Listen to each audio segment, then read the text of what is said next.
입니다. 아멘. 하나님이 오늘 우리에게 주시는 말씀은 요한복음 15장 1절에서 6절입니다. 요한복음 15장 1절에서 6절입니다. 요한복음 15장 1절에서 6절입니다. 번갈아 읽되 제가 한 절, 그 다음 여러분들이, 그리고 마지막 절 6절은 우리 함께 읽도록 하겠습니다. 나는 참 포도나무요 내 아버지는 농부라.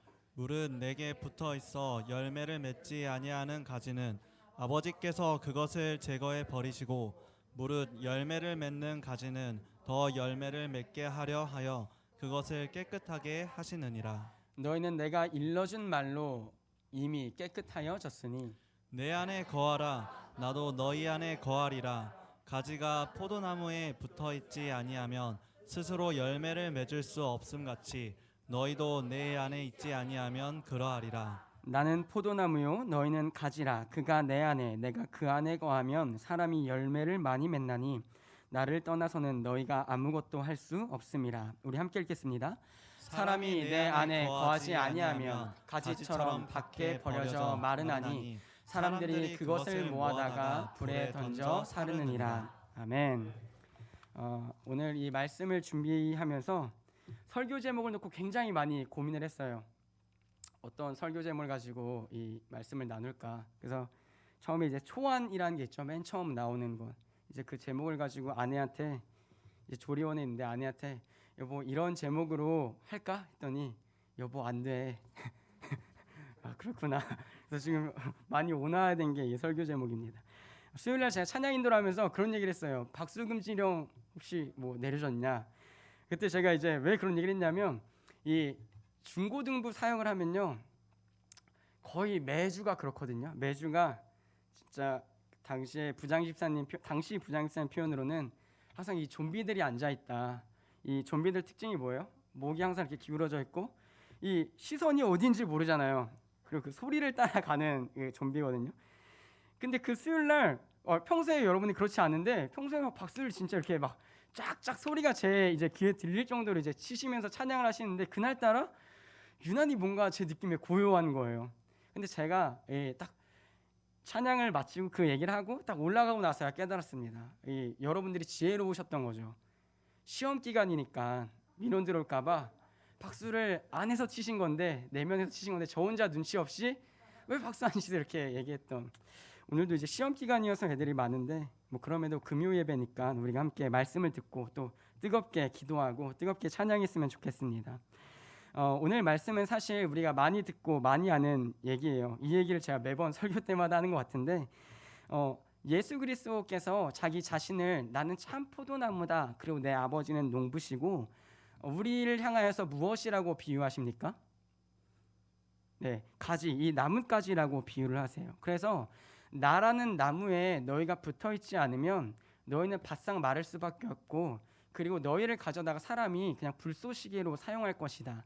원래 이제 포도나무 가지에서는 포도 열매를 맺는 게 그 사명이죠. 하지만 이 나무에서 떨어져 가서 이 가지로 마른 가지로 된다는 것은 원래의 그 농부의 목적과 의도와는 맞지 않게 다른 불쏘시개로 장작으로 쓰여진다는 것입니다. 그래서 오늘 이 말씀을 가지고 우리가 하나님께 왜 붙어 있어야 하는가, 그리고 어떻게 붙어 있어야 하는가에 대해서 말씀을 나누려고 합니다. 하나님은 우리 삶을 인도하실 때에 평탄한 길을 주실 때도 있고 또 험난한 길을 주실 때가 있어요. 또 그리고 굉장히 행복한 길을 주실 때가 있어요. 어떤 길을 원하세요? 네, 우리는 다 행복한 길을 원해요. 그럼 여기서 한 가지 던져야 할 것은 행복한 길은 도대체 무엇입니까?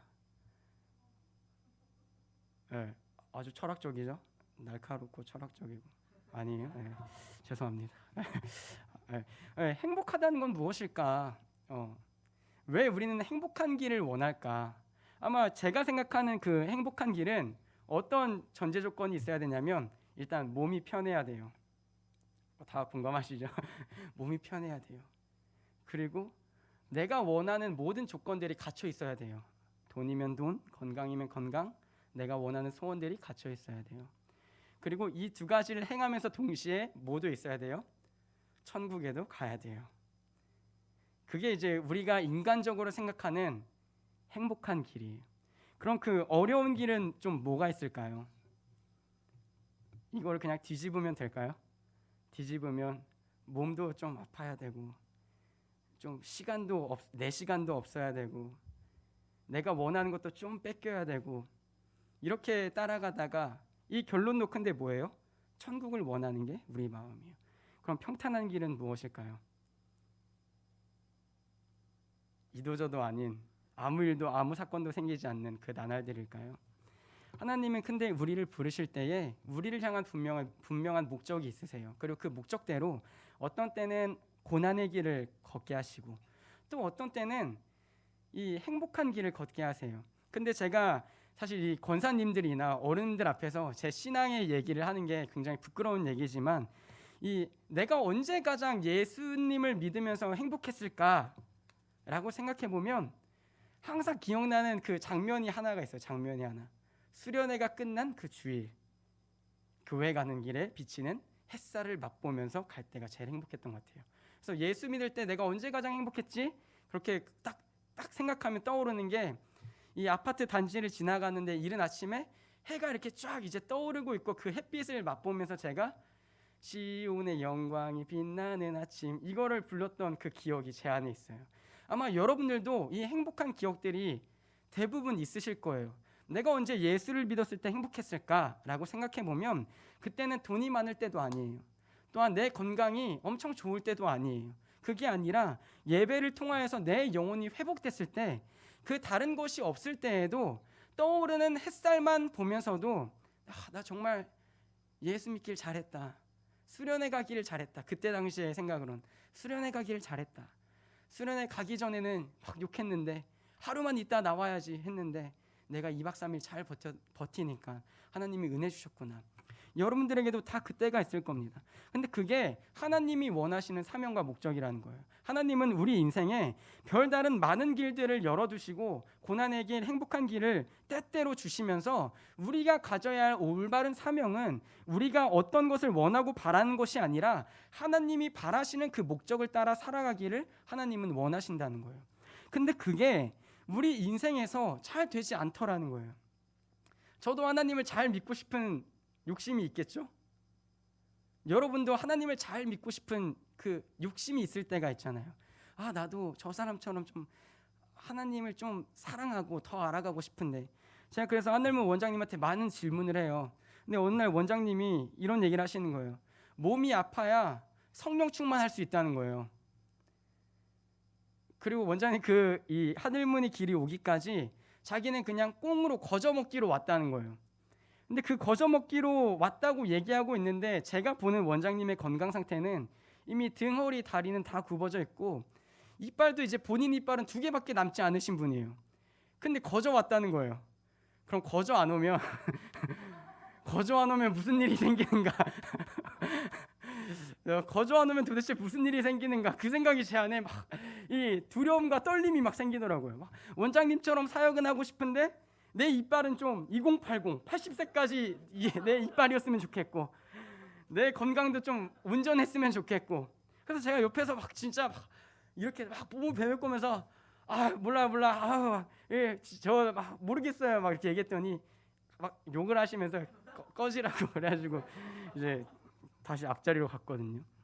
근데 하나님이 원하시는 길은 우리가 생각한 것과 다르게 우리가 포도나무에 붙어있길 하나님은 원하세요. 그리고 그 포도나무에 붙어있을 때 포도 열매를 맺는 것이 우리의 사명인 것이죠. 근데 우리는 예수님을 믿는다고 하는데 포도나무에 붙어있기보다 내가 다른 묘목이 되길 원해요. 내가 다른 한 가지 중요한 나무가 되길 원해요. 그래서 그 포도나무에서 떨어져 나와서 내가 심긴다면 더 많은 일을 할 수 있을 것인데 라고 스스로를 착각하고 속여요. 근데 하나님이 원하시는 것은 이것이라는 것이죠. 신명기 10장 12절에서 15절입니다. 이스라엘아, 내 하나님 여호와께서 내게 요구하시는 것이 무엇이냐? 곧 내 하나님 여호와를 경외하여 그의 모든 도를 행하고 그를 사랑하며 마음을 다하고 뜻을 다하여 내 하나님 여호와를 섬기고 내가 오늘 내 행복을 위하여 내게 명하는 여호와의 명령과 규례를 지킬 것이 아니냐?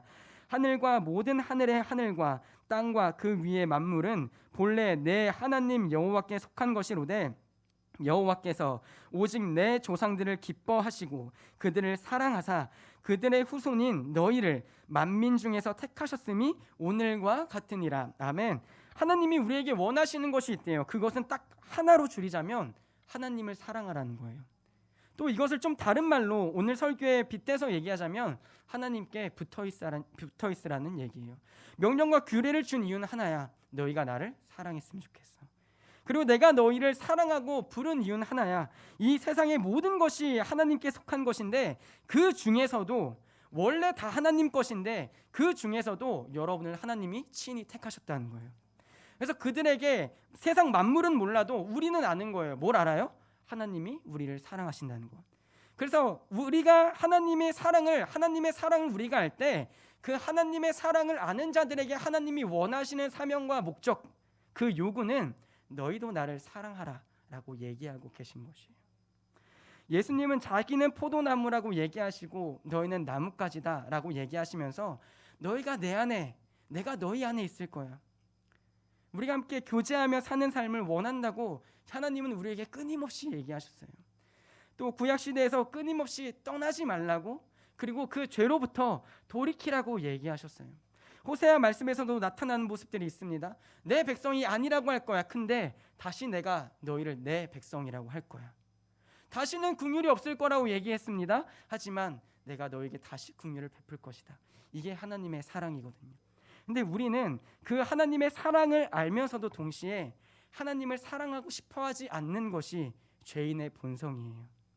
죄인의 본성이에요. 우리가 은혜가 충만하고 행복하고 평탄한 길을 걸어갈 때는 내가 모든 것을 할 수 있다라고 생각해요. 모든 것을 감내할 수 있다라고 생각해요. 근데 그 어려운 일이 닥치거나 포도나무에서 잠시 이격 떨어질 일이 생기면 우리는 그것으로부터 공급받지 못함을 급하게 경험하고 다시 내가 하나님께로 돌아가기를 갈망하는 그 상한 심령이 우리 안에 생겨요. 그것이 바로 제가 이제 주로 표현할 때는 어떻게 생각하냐면 영적으로 살아난 사람의 반응이라고 생각해요. 하나님을 믿는 게 어려워요. 그리고 행복할 때도 있지만 정말 괴로울 때도 많아요. 권사님들은 그 길을 많이 이제 겪고 넘어오셨겠죠.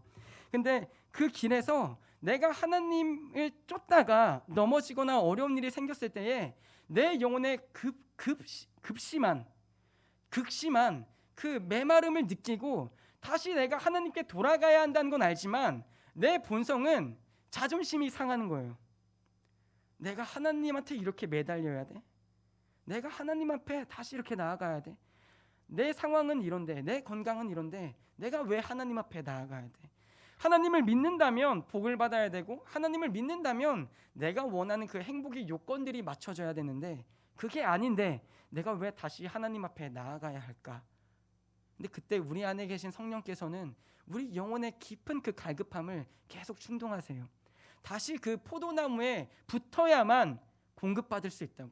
그 포도나무에 붙어야만 다시 가지로서의 올바른 역할, 그러니까 메마르지 않을 수 있다고 우리를 끊임없이 충동하세요. 그래서 우리의 영혼이 잠시 떠났을 때 그 메마름을 느낀다는 것은 하나님이 우리를 사랑하신다는 증거예요. 성령이 우리 안에 계시다는, 임재하고 계시다는 그 증거예요. 그 메마름이 있을 때에 하나님 앞에 나아가는 게 어려운 걸 알아요. 하지만 그때 하나님께 매달리는 것이 하나님이 우리에게 다시 허락하시는 은혜이고 축복이라는 것을 알아야 합니다. 하나님을 사랑하는 것이 어렵죠. 하나님을 갈망하는 것이 어려워요. 은혜가 충만할 때 하나님을 사랑하는 것은 오히려 쉬워요. 왜? 그냥 좋은 거예요. 의자만 봐도 좋고 떨어지는 물만 봐도 좋고 다 하나님의 것이라는 것을 알고 하나님이 사랑스러워요. 근데 은혜가 떨어지면 어때요? 오늘따라 햇빛은 왜 이렇게 센지, 비는 왜 이렇게 많이 오는지 그 분노가 내 안에 끊임없이 차오른다는 거예요. 그래서 누가복음 16장 24절 31절에는 이 부자 그리고 거지 나사로의 얘기가 들어있습니다. 제가 끝에만 읽을게요. 이르되 모세와 선지자들에게 듣지 아니하면 비록 죽은 자 가운데서 살아난 자가 있을지라도 권함을 받지 아니하리라 하였다 하시니라. 우리가 이제 앞을 안 읽었기 때문에 제가 말씀을 드리자면 이 비유인데 이 부자가 있고 모든 것을 가진 부자가 있고 거지 나사로가 이 부자의 집 밖에서 죽게 되는 사건이 발생합니다. 근데 이 부자도 곧 따라서 죽게 돼요. 근데 이 부자가 지옥에 떨어졌는데 저 천국에서 이 거지가 이 땅에서 아무것도 없던 사람이 아브라함의 이 믿음의 조상이 아브라함의 품에 천국에 딱 이렇게 안겨 있는 것을 부자가 보게 됩니다. 그러면서 아브라함이여 나에게 이 물 한 방울만 혀끝에 떨어뜨려 주시옵소서. 나에게 그 은혜를 허락하여 주시옵소서 하는데 아브라함이 우리의 거리는 너무 멀어서 안 된다라고 얘기해요. 그러자 이 부자가 그러면 내 땅에 남아있는 내 형제들에게 이 사람을 보내서 말씀을 듣게 하여 주시옵소서라고 얘기하니까 오늘 우리가 읽은 이 말씀이 모세와 선지자들에게 듣지 아니하면 비록 죽은 자 가운데서 살아난 자가 있을지라도 권함을 받지 아니하리라 하였다 하시니라. 이 말씀이 기록되어 있는 거예요. 우리가 천국에 가고 싶고 또한 천국을 믿고 소망할 때에 이 땅에서 기회가 지난다면 그 다음은 기회가 결코 없습니다. 우리가 이 땅을 살아갈 때 예수를 믿지 않는다면요, 천국에서의 두 번째 기회는 결코 없습니다. 죽기 전까지 우리는 예수를 믿는 그 은혜 가운데 머물러야 합니다. 그리고 그 일을 하나님이 친히 작정하시고 예정하셔서 하나님의 주권으로 우리를 인도하실 거예요. 근데 오늘 이 말씀을 인용한 이유는 후회하면 너무나 늦어버린다는 거예요. 우리가 그때 예수를 믿을 걸 하면 늦어버린다는 거예요. 이 최근에 한참 이 2030 세대에 이 주식과 비트코인이 굉장히 핫했잖아요. 막 몇백 프로가 오른다. 우린 이제 이 집을 살 수 있는 길은, 우리가 먹고 살 수 있는 길은 비트코인과 주식밖에 없다. 근데 이 오늘 만약에 비트코인이 10원이었는데 내일이 100원이 됐어요. 그러면 안 샀던 사람은 후회할까요? 후회 안 할까요? 그래서 그 나오는 유행어가 어제 후회할 때 살 걸, 이라고 말할 때 살 걸, 이라고 말할 때 살 걸. 계속 오르니까 그때 내가 후회하지 않고 샀더라면 지금 이렇게 올랐을 텐데. 이게 유행어거든요. 근데 천국도 그렇다는 거예요. 그때 말씀이 들릴 때 내가 부르짖을 걸. 그때 말씀이 들릴 때 내가 예수님을 더 사랑할 걸. 그때 말씀이 들릴 때 내가 더 영광 돌릴 걸. 우리 신앙생활도 지금은 천국에 대한 비유지만 우리가 하나님이 원하시는 그 요구들, 나를 사랑하라는 그 말씀, 포도나무에 붙어있으라는 그 말씀을 오늘 듣고 지나갈 수 있어요. 근데 우리가 먼 훗날, 아니 어쩌면 내일, 그리고 시간이 지나서 우리는 이 시간, 이 말씀을 경홀히 여긴다면 그때 믿을 걸, 그때 졸지 말 걸, 이란 후회를 할 수 있다는 거예요. 잠언 20장 24절은 이렇게 기록합니다. 사람의 걸음은 여호와로 말미암나니 사람이 어찌 자기의 길을 알 수 있으랴. 우리는 우리의 길을 예측하고 예단하고 미래에 대해서 계획을 세웁니다. 하지만 그 걸음은 여호와로 말미암는다는 거예요. 저희 이 애가 원래 예정이 7월 7일이었거든요. 근데 거의 10일 일찍 빨리 나왔어요. 당연히 많이 이제 중보해 주시고 기도해 주신 덕분에 굉장히 순산했습니다. 순산했어요. 근데 저희도 사실 몰랐거든요. 애가 나올지 설마 나오겠어 하고 이제 진통을 보다가 이 경고가 뜨는 거예요. 이 주기 어플을 보면 이 주기가 짧아지면 이 경고가 뜨거든요. 빨리 병원을 가라고. 근데 아내는 별로 안 아프다고 하니까 아침까지 다 먹고 이제 한번 가볼까? 혹시 몰라서 짐을 쌌어요. 차에. 그냥 가보자. 갔다 오더라도 가보자 해서 갔는데 입원하라는 거예요. 그리고 그 오후에 애가 나왔어요. 그래가지고 야, 이거 정말 주님 오실 때는 이 애를 언제 낳을지 모른다는 것처럼 주님 언제 오실지 모르는 거야. 그걸 제가 이제 경험했거든요. 그러니까 우리는 하나님이 우리 길을 예비하고 계시고 인도하고 계시는데 우리가 우리 길을 예비할 때가 많아요. 그리고 우리의 길을 위해서 준비할 때가 많아요. 이것저것 우리는 우리의 힘으로, 우리의 능력으로 살아가려고 발버둥을 칠 때가 많아요. 그 발버둥이 무의미하고 가차 없는 것이라고 얘기하는 게 아니에요. 우리는 어쩔 수 없이 미래를 계획하고 생각할 수밖에 없어요. 근데 그 계획하는 가운데 그 주권은 우리에게 있어야 되는 것이 아니라 여호와께 있어야 한다는 것이에요. 우리는 당연히 미래를 위해서 공부하고 투자하고 준비해야 합니다. 하지만 그 모든 준비 가운데서도 하나님이 내 인생의 주권자이심을 고백하며 살아가는 것이 크리스찬의 준비 과정이고 준비 모습이라는 것입니다. 예레미야 17장 5절 8절은 이렇게 기록되어 있습니다. 여호와께서 이와 같이 말씀하시니라. 무릇 사람을 믿으며 육신으로 그의 힘을 삼고 마음이 여호와에게서 떠난 그 사람은 저주를 받을 것이라. 그는 사막의 떨기나무 같아서 좋은 일이 오는 것을 보지 못하고 광야 간조한 곳 건건한 땅 사람이 살지 않는 땅에 살리라.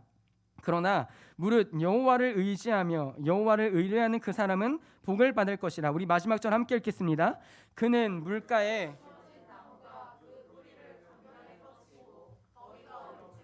두려워하지 아니하며 그 잎이 청청하며 가무는 해에도 걱정이 없고 결실이 그치지 아니함 같으리라. 아멘.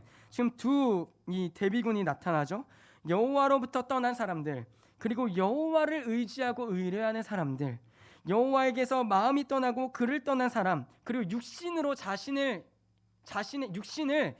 힘으로 삼는 사람은 사막의 떨기나무 같다는 거예요. 그래서 좋은 일이 오는 것도 보지 못하고 광야, 사람이 살지 않는 그 메마른 곳, 마치 포도나무에서 떨어져서 메말라져서 불타버릴 수밖에 없는 사명을 감당하지 못한 그 모습처럼 살게 된다는 거예요. 하지만 그러나 무릇 여호와를 의지하며 여호와를 의뢰하는 그 사람은 복을 받을 것이라. 그 복이 무엇입니까? 물가에 심어진 나무가 그 뿌리를 강변에 뻗치고 더위가 올지라도 두려워하지 아니하며 그 잎이 청청하며 가무는 해에도 걱정이 없고 결실이 그치지 아니함 같으리라. 아멘. 떨기나무 같은 사람은 좋은 일이 와도 보지 못해요. 자기 일이 아니기 때문입니다. 하지만 물가에 심어진 나무는 더위가 올지라도 두려워하지 아니한다는 거예요. 왜요? 내 옆에 마르지 않는 물가가 있기 때문이에요. 그 물가에 내 뿌리가 뻗쳐져 있기 때문이에요. 여호와를 의지하는 사람이 바로 이런 사람이라는 겁니다. 오늘 본문과 이어서 얘기해 볼까요? 예수님께 붙어 있는 사람이 바로 이런 사람이라는 거예요.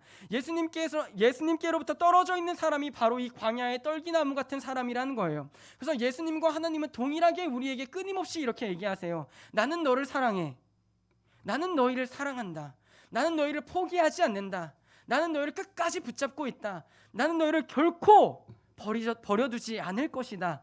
근데 우리는 그 하나님의 사랑을 안다고 하면서 우리의 능력이나 힘이 조금이라도 생기면 주님 제가 좀 해볼게요 라는 마음이 우리 안에 생긴다는 거예요.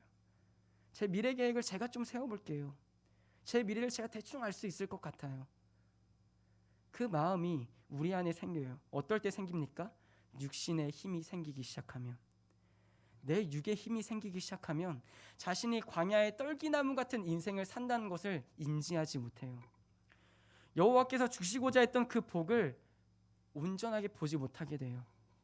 주변에 사람이 없어져요. 그래서 하나님은 우리에게 야 너네 떨기나무 같은 인생 살아봐라 라고 얘기하고 싶은 게 아니에요. 야 너네 반드시 이렇게 될 거야. 반드시 너희가 광야의 떨기나무처럼 살게 될 거야. 그런데 너희가 나에게 다시 돌아오기만 하면, 너희가 다시 너희를 의지하고 너희 힘을 따라서 사는 게 아니라 나를 의지하고 나에게 의뢰하면 마르지 않는 샘에서 우물이 솟아나게 하고 마르지 않는 강가에 너희를 옮겨다 심고 너희가 그 어떤 어려움, 더위가 올지라도 너희 잎은 청청할 거야. 그게 하나님의 약속이라는 거예요. 그래서 하나님은 우리가 하나님을 사랑하시길 원해요. 근데 그 사랑하는 게 우리에게 굉장히 어려울 수 있거든요. 근데 어려울 수 있지만 하나님이 또 강제적으로 요구하시는 것 같이 느껴질 때가 있어요. 너희가 날 사랑 안 해? 너희가 날 미워해?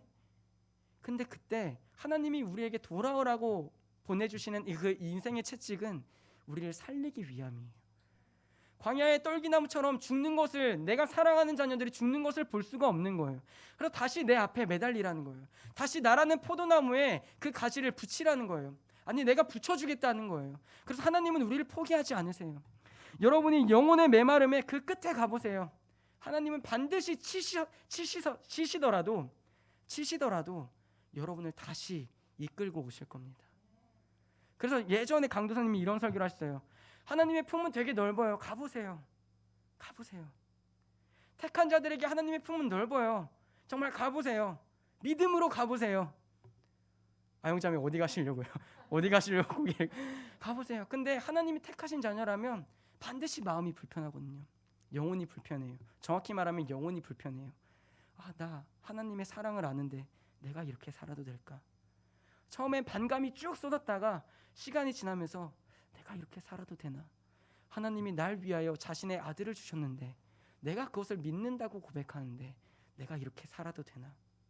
그 영혼이 메말라갈 때 성령께서 우리를 충동하신다는 거예요. 야, 너 힘으로 안 돼. 네가 육신의 힘으로 육의 것은 해결할 수 있어도 영의 힘 너 스스로 해결할 수 없잖아. 그 벽에 우리가 부딪혔을 때 다시 울면서 교회 앞으로 나오는 거예요. 다시 울면서 주님 내가 그 사랑을 놓쳤었다고, 내가 그 사랑을 오히려 미워했었다고, 그 사랑을 강제적이고 힘들다고 여겼었다고 회개하며 돌아오게 만드시는 것입니다. 그래서 하나님은요, 우리 인생을 이끌고 가시는데요, 하나님이 가장 좋아하시는 것은 무엇일까 했을 때 하나님은 자녀들이 아버지에게 요구하는 것을 굉장히 원하세요. 제가 우리 애를 낳고 이제 애를 이제 막바지 전에 막 힘을 줄 때 이제 저는 바로 이제 문을 나와서 밖에 있었거든요. 근데 이제 곧 애가 태어날 것 같은 거예요, 느낌에. 그래서 제가 복도벽에 이렇게 머리를 탁 이렇게 보여드릴 수는 없고 머리를 탁 이렇게 기대고 눈을 질끈 감고, 야, 이거 큰일이다. 큰일이다. 왜 큰일이냐? 뭐 사실 사역자가 이제 솔직히 얘기하면 경제적으로 어떤 부귀영화를 누리는 직종은 아니잖아요. 뭔가를 막 저축하고 막 어떤 걸 막 내가 다 모든 걸 누리면서 살 수 있는 이 물질적으로만 보면 그 직종은 아니잖아요. 그러니까 이건 일단 탈락인 거예요. 우리 애를 내가 엄청 맨날 좋은 거 막 고급 이런 걸 먹이면서 막 잘해줄 수는 없겠구나. 그런데 또 애를 낳는데 이 성경적으로는 그 인간관이 어떻게 돼요? 결국은 죄인이잖아요. 나도 지금 하나님을 따라가고자 고군분투하고 있는데 이 애를 어떻게 키워야 되나? 그 막 영적인 고민이 막 되는 거예요. 밖에서 막 안에서는 막 아내가 막 힘주는 소리, 막 비명 소리, 막 숨을 참고 힘을 줬다가 이제 힘이 풀어지면은 막 이 소리가 막 절절하게 들리는 와중에 막 저 소리를 듣자니 아내가 언제까지 일할 수 있을까? 내가 쿠팡이라도 해야 될까? 아니면 막 쿠팡이치 이런 걸 막 이 배달의 민족에서 잠깐 가까운데 배달하는 그런 거라도 해야 될까? 막 이 온갖 생각이 드는 거예요. 그러다가 제가 막 기도를 했어요. 하나님, 나는 그 누가복음인가 그 청지기 비유가 나오잖아요. 그 청지기가 나는 노동해서 먹고 살 힘도 없고 빌어먹자니 수치스러워서 못 빌어먹겠고 내가 뭘 해야 될까? 그러다가 이제 청지기가 어떻게 합니까? 이제야 내가 할 일을 알았도다. 딱 그 말씀이 생각나면서 이 원장님 옛날에 했던 설교시거든요. 이제야 내가 할 일을 알았도다 하면서 딱 그 마음에 야, 잘됐다 하면서 무슨 생각이 드냐면 사실 이게 원래 오늘 설교 제목이었어요. 야, 하나님께 빌어먹어야겠다. 빌어먹고 살아야겠다. 내 인생에서 항상 채워주셨던 하나님, 제가 다 나눌 수 없지만 제가 어떤 이 일들이 있으면 아내에게는 꼭 얘기를 하거든요. 그리고 그 일들이 아내가 함께 경험할 수 있도록 그 일들을 얘기해요. 무슨 일이 있을 거야, 생길 거야. 그럼 그 일들을 아내가 같이 경험한 적들이 있어요. 그러니까 그 일들이 막 생각나면서 야, 그래, 내가 언제부터 많은 돈 벌고 살았냐. 제 첫 사례가 20만 원이었거든요. 근데 그때도 연애하고 11조하고 다 했거든요. 11조야 해봐야 2만 원이니까. 근데 그때도 정말 부족함 없었거든요. 그때도 부족함 없었고 이 사례가 좀 올랐어도 그때도 부족함 없었고 제가 한번 간증했잖아요. 이 고3 놈들이 지들 졸업한다고 저한테 밥을 사달라는 거예요. 통장에 3만 원 있었는데 고3 애들이 7명이었어요. 근데 가서 저도 밥을 안 먹었는데 점심시간인데 난 괜찮아 얘기할 수도 없고 그래서 정말 많은 고민 끝에 일단 가보자. 근데 나 진짜 돈 없어. 근데 애들이 괜찮다는 거예요. 그래서 가서 미안한데 이 애들이 라면을 하나씩 시킨 거예요. 라면을 하나씩 시키고 전화에 밥 시켜도 되냐요. 그래가지고 라면이 그때 3,500원에서 막 73, 21, 막 8, 저까지 8명 라면 해서 공깃밥을 살 돈은 도저히 안 되는 거예요. 그래가지고 야, 단무지를 많이 먹어봐. 밑반찬 나온 단무지를 많이 먹어봐. 근데 이제 대충 그 분위기를 이제 서버분 이 카운터에서 그 분위기를 대충 읽으셨겠죠. 그래서 지들끼리 돈을 모아서 이제 공깃밥을 2개 시켰는데 그 라면 대야이 밥을 가득 담아서 2개를 주신 거예요. 그래서 제가 막 정말 감사하다고 그래서 이제 어쨌든 먹었어요. 그러다가 이제 교회 와서 당시에 이제 경진이라는 애가 있었는데 경진아, 전사님 이제 사례 남은 거 없어. 다음 사례까지는 일주일 반이 남았어. 전사님 어떻게 살아야 될까? 그러니까 그 경진의 친구가 정말 해맑게 웃으면서 그 해 주제가 믿음으로 돌파하라였거든요. 전도사님 믿음으로 돌파하세요. 제가 호랑이 새끼를 키웠구나. 내가. 지금 돈 통장에 하나도 없는데 믿음으로 돌파라는 거예요. 그래서 제가 그래 맞다 경진아, 네 말이 맞다. 그리고 이제 씁쓸하게 이제 그날 이제 그 사역을 마치고 집에 갔는데 갑자기 친구가 전화가 와가지고 야 내가 너 결혼식 못 가서 미안하다. 거의 1년에 한 번, 2년에 한 번 만나는 친구거든요. 동네 친구인데 야 내가 너 결혼식 못 가서 미안해. 계좌 알려줘. 이렇게 얘기를 하는 거예요. 그래서 갑자기 한 5만 원, 뭐 5만 원이 어디예요? 근데 5만 원이 어디예요? 그래, 야 그래 3만 원도 좋고 5만 원 좋다. 오늘 3만 원 나갔으니까 하나님이 3만 원만 채우셔도 진짜 할렐루야다 이러고 있었는데 좀 이따 이제 입금이 된 걸 봤는데 그 친구가 20만 원을 붙인 거예요. 그래가지고 야 믿음으로 돌봐라. 그때 그렇게 미웠던 경진아 너가 나에게 답을 얘기해줘가지고 내가 그때 그 경험이 있거든요. 뭔 얘기하다 이렇게 나오는지 모르겠는데 근데 그 아이를 나오는 거를 이제 기대하고 기도하면서 하나님 제가 이 아이한테 뭘 가르쳐야 할까요? 내가 낳아봤자 죄인이잖아요. 예수를 안 믿으면 죄인으로 그냥 끝나는 거거든요.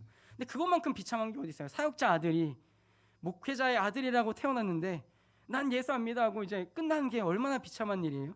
근데 제가 그 기도 와중에 너가 잘하는 걸 가르치라는 거예요. 그러면서 그 본문이 생각난 거예요. 아 이제 내가 할 일을 알았도다. 그러면서 내가 나에게 항상 채워주셨던 그 주님, 내가 어렵다라고 얘기했을 때, 내가 정말 아무것도 없다라고 얘기했을 때, 그때 무릎 꿇을 때마다 채워주셨던 주님, 그래 나 빌어먹는 거 잘했었는데 이 결혼하고 나니까 상대적으로 그때보다 이 부유해질 수밖에 없더라고요. 이 아내의 경제를 같이 공유하는 시스템이 되다 보니까 제 경제로는 도저히 사 먹을 수 없는 그 버거킹, 저한테 버거킹 굉장히 프리미엄 햄버거였거든요. 프랜차이즈 중에서도. 근데 이 아내와 결혼하면서 이 누리게 되는 그 아내의, 저보다는 그래도 잘 보는 그 아내의 그 카드, 채워져 있는 카드, 그걸로 항상 버거킹을 가서 매번 사 먹는 건 아니고 가끔 정말 기분 내고 싶은 날 이 버거킹 가서 탁 세트를 딱 시켜 먹는, 그러다 보니까 제가 어느 순간 그 빌어먹는 제 본성, 이 어감이 안 좋은데 좀 이해해 주세요. 사실 어른들 입장에서 제일 자식한테 할 때 안 좋은 말이 이거잖아요. 이 빌어먹을 놈. 이 빌어먹는다는 게 뭐예요?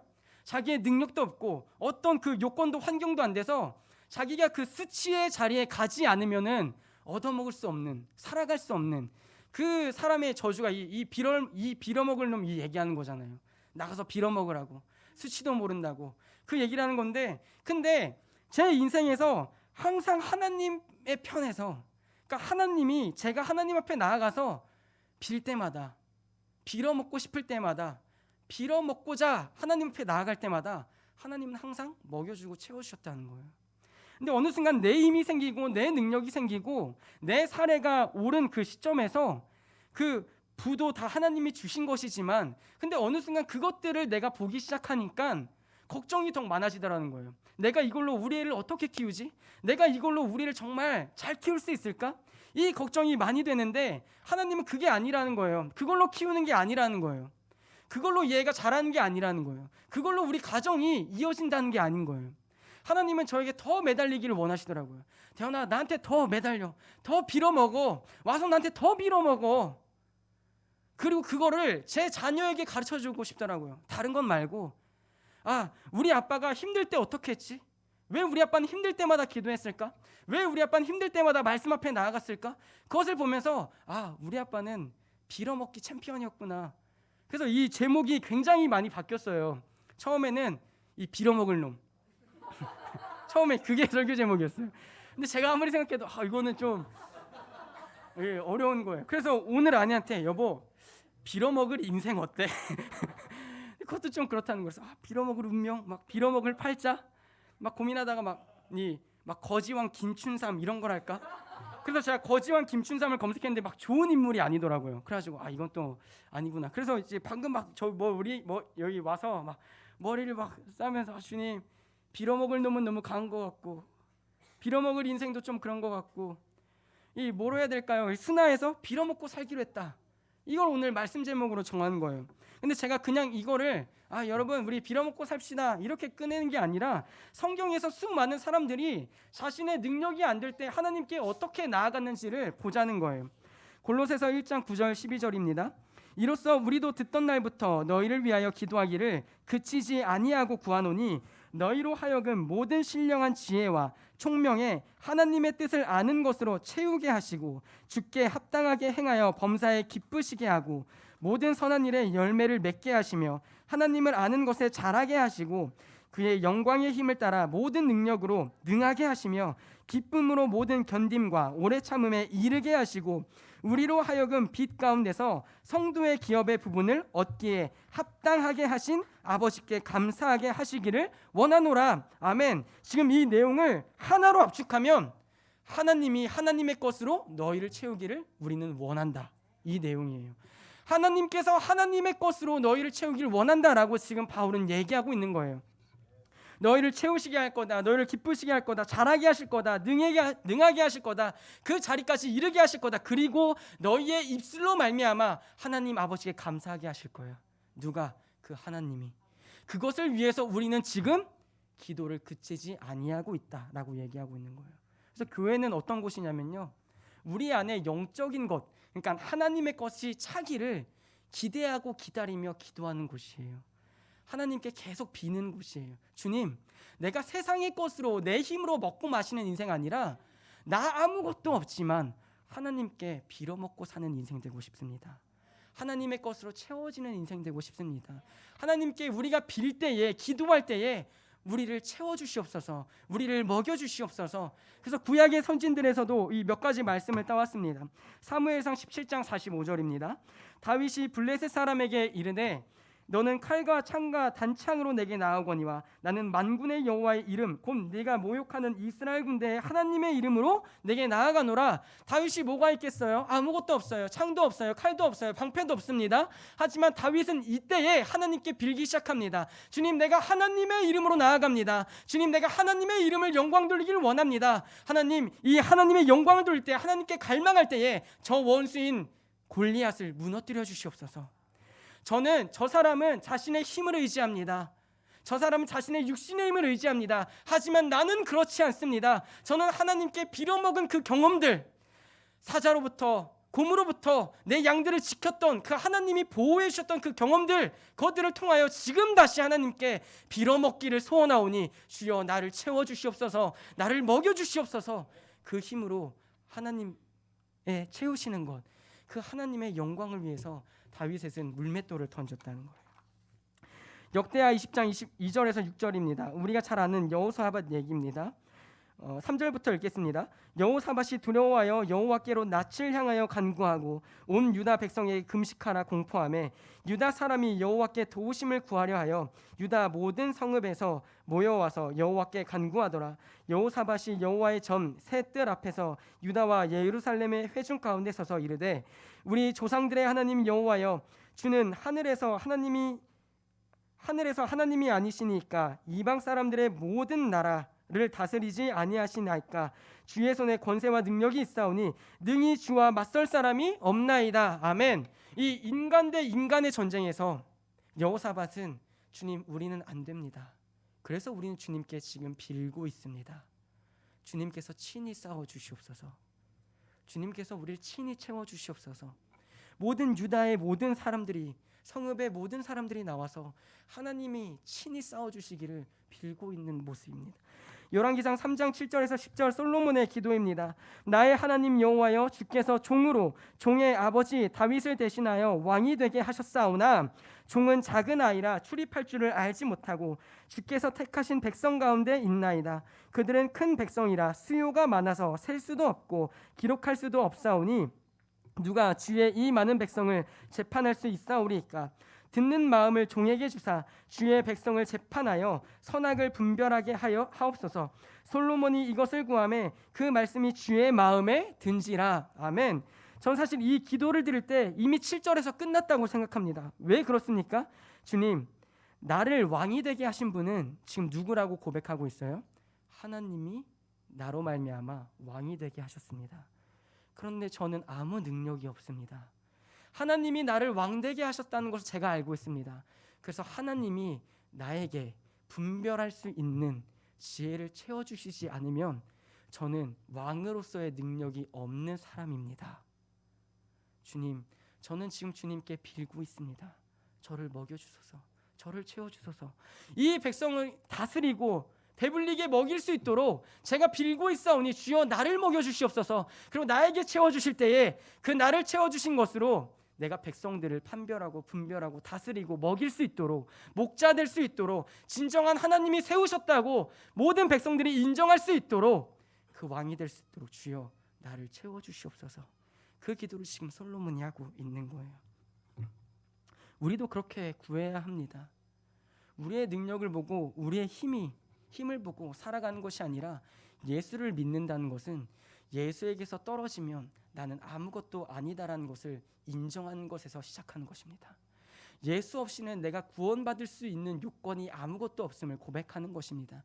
구원뿐만 아니라 우리의 삶조차도 내가 하나님 앞에 빌어먹는 인생이 되지 아니하면, 내 능력이 많다고 생각하고 내 능력이 강건하다고 생각하여 하나님을 의지하지 않는다면 그 인생은 하나님 보시기에는 광야의 떨기나무와 같은 존재인 것입니다.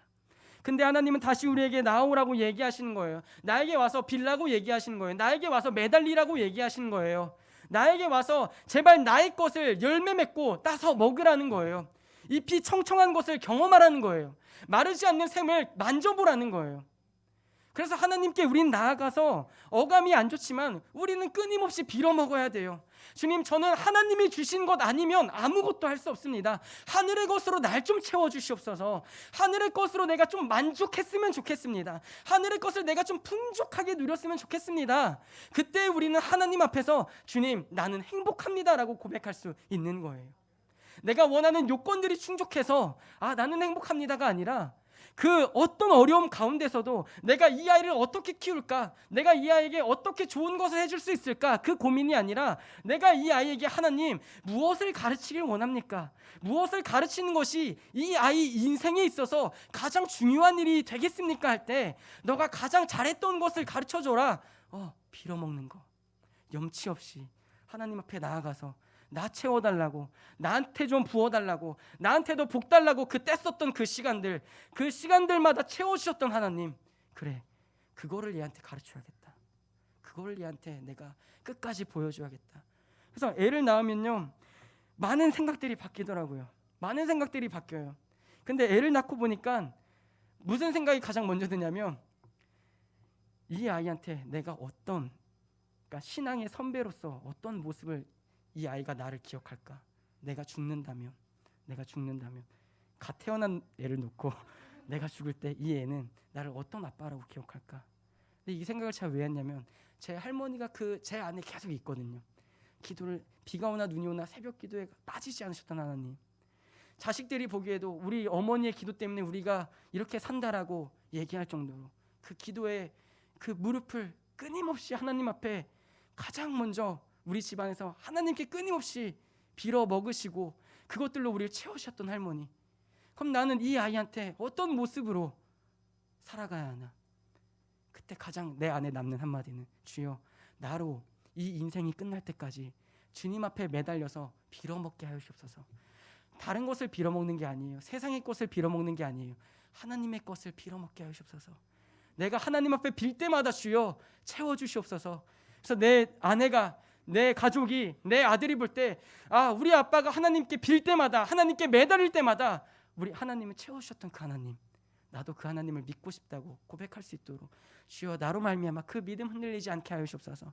나로 말미암아 이 정도면 좀 살만하다, 이 정도면 좀 괜찮다라고 하나님께 기도의 무릎이 끊이는 것이 아니라, 이 정도 세상의 것으로 나는 만족하지 못합니다. 주님, 내가 하나님의 것으로 충만하다, 만족하다 할 때까지 나로 더욱 빌게 하여 주시옵소서.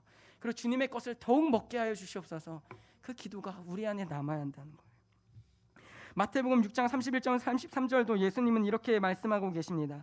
그러므로 염려하여 이르기를 무엇을 먹을까, 무엇을 마실까, 무엇을 입을까 하지 말라. 이는 다 이방인들이 구하는 것이라. 너희 하늘 아버지께서 이 모든 것이 너희에게 있어야 할 줄을 아시느니라. 그런즉 너희는 먼저 그의 나라와 그의 일을 구하라. 그리하면 이 모든 것을 너희에게 더하시리라.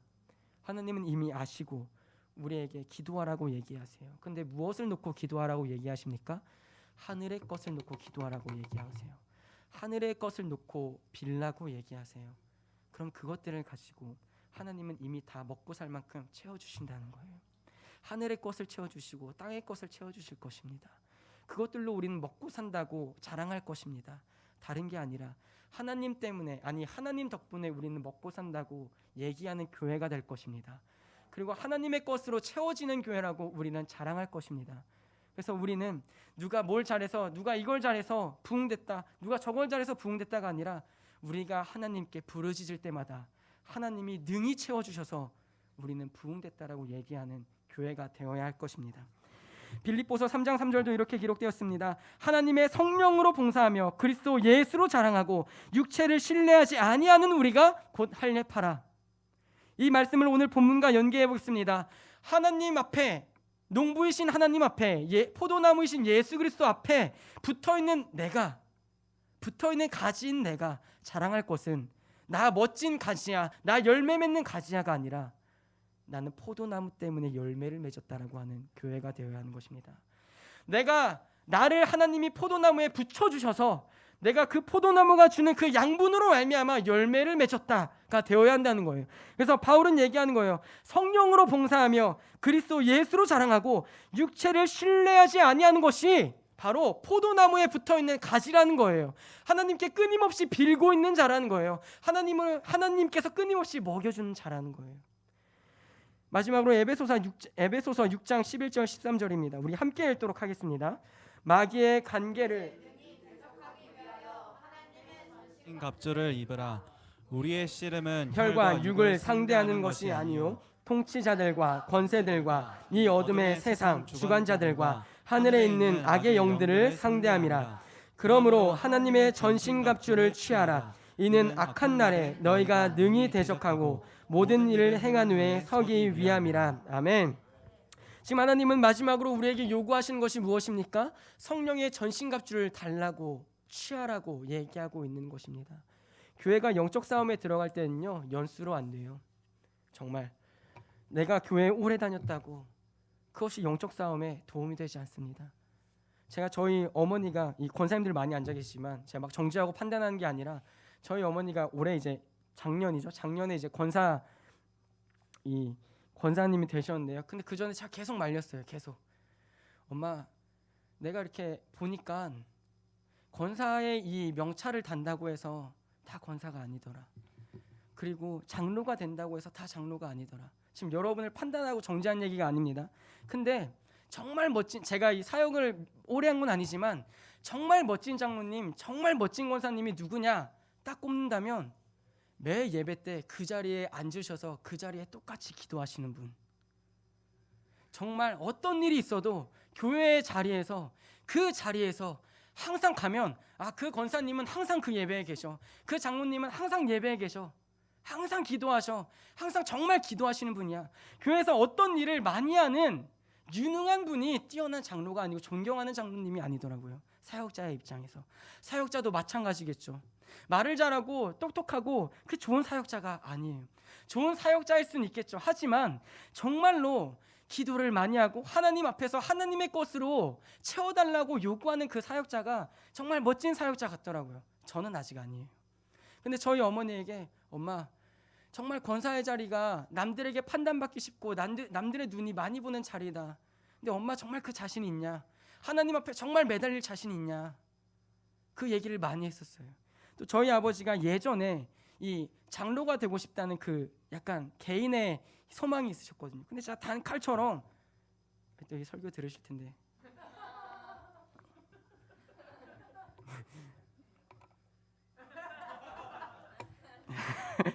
제 아버지한테 아빠는 장로할 그릇이 안 돼. 그렇게 얘기했습니다. 정말 냉정하게. 그러니까 저도 뭐가 돼서 사역자가 된 건 아니지만 아빠 그건 아니야. 그냥 아버지가 막 기도를 많이 하시는 분은 아니거든요. 아빠, 장로님은 정말 기도 많이 해야 돼. 그 영혼들을 대할 때마다 선한 영향을 끼치려면 정말 하나님께 매달려야 되는데 아직 아빠는 그 기도가 없다. 그래서 항상 어머니께 항상 새벽기도 같이 하자면 아버지는 일하시니까 피곤하셔서 못 가셨거든요. 근데 아버지는 어느 날 이 수긍을 하시더라고요. 그래서 제가 10일금식하고 이 아버지 차에 실려올 때 왜 그렇게 독하게 얘기했는지 모르겠어요. 근데 그 막 입이 막 빈사 상태에 차에 실려서 아빠, 이제 할머니가 기도했던 그 좋은 시기는 이제 다 저물어 가고 있어. 근데 적어도 내가 우리 할머니한테 손자였는데 우리 할머니의 기도를 기억하는 그 모습을 내가 기억하고 있다. 그때 애를 가졌을 때도 아니거든. 애가 있는지도 모를 때예요. 근데 그때 아빠, 지금 그 다음 세대 우리를 위해서라도 지금부터 아빠가 기도하지 않으면, 지금부터 엄마가 기도하지 않으면 어떤 할아버지로, 어떤 아버지로 우리의 기억이 남겠냐. 그렇게 얘기하니까 아내가 때리면서 이 사람이 11금식 잘해놓고 왜 이런 헛소리를 하냐고. 헛소리를 했죠. 네. 독한 사람이라. 근데 제가 이 얘기를 왜 지금 하고 있어요? 같이 매달려 보자는 거예요. 같이 하나님께 매달려서 한번 빌어먹고 살자는 거예요. 수치스러울 때도 있겠죠. 내 힘으로 할 수 있다고 생각이 드는데 하나님 앞에 무릎 꿇으라고 얘기하니까 수치스러울 수 있겠죠. 내가 사역자인데, 내가 권사인데, 내가 장로인데, 내가 목회자인데 어디까지 무릎 꿇어야 돼? 라고 생각이 들 수 있겠죠. 근데 영적인 것이라면, 하늘의 것을 사모하신다면 우리는 끝까지 하나님 앞에 거지처럼 빌어먹고 살아야 하는 인생이에요. 빌어먹어야 하는 사람이에요. 근데 그 세상에서는 그 빌어먹는 일이 수치스럽고 저주고 욕이고 원망이지만 하나님 입장에서는 그 누구보다도 사랑스러운 자녀고, 그 누구보다도 하늘의 것을 사모하는 자녀고, 그 누구보다도 예수 그리스도를 사랑하는 자녀로 하나님이 보신다는 거예요. 그래서 오늘 이 저녁에 우리는 하나님께 더 빌어먹읍시다. 어감이 좀 그렇죠. 하지만 더 빌어먹기를 원합니다. 주님, 내가 세상의 것이 아니라 하나님의 것을 좀 빌기를 원합니다. 하나님의 것을 사모한다고 얘기하기를 원합니다. 하늘의 것으로 좀 날 채워달라고 주님 이렇게 간곡히 빌고 있사오니, 간곡히 부르짖고 있사오니, 주여 하늘의 것으로 날 좀 먹여달라고, 하늘의 것으로 날 좀 채워달라고. 이 빌어먹기의 자세가 시간이 지나면서 내 인생의 힘이 세질 때마다 잊혀져 갈 때 이 말씀이 내 인생에, 우리 가정에, 우리 교회에 기억나서, 맞아, 내가 하늘의 것을 더 사모해야 되는데, 하늘의 것을 향하여 더 빌어야 되는데, 그 하나님이 원하시는 낮은 자세가, 겸손한 태도가 제 인생에, 우리 가정의 인생에, 그리고 우리 교회의 생에 끝까지 있기를 축복합니다. 우리 찬양으로 기도